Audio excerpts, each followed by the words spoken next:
Hi everyone, welcome to Korean Express YouTube channel. In this video, we are going to learn 10 Korean words.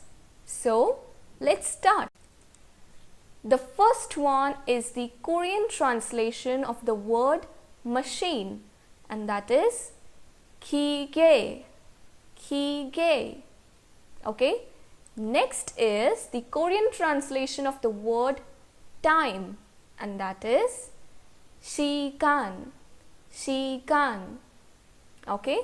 Next comes the Korean translation of clock, and that is 시계. 시계. Next, let's see the Korean word for foreign country. Okay? And that is 외국. 외국. Okay? Next is the Korean word for a foreigner, and that is 외국인. 외국인.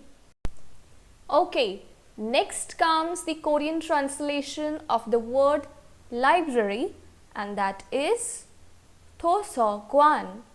도서관.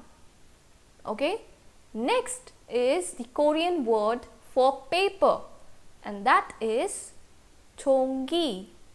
종기. Okay, next comes the Korean word for flower, and that is 꽃. 꽃.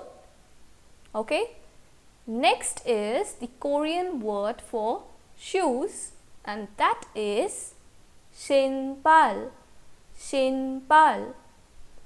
And the last one is the Korean word for fruit, and that is 과일. 과일. Okay, so today we learned 10 very easy Korean words. I hope you liked this video. Don't forget to like, share and subscribe Korean Express YouTube channel. Thank you.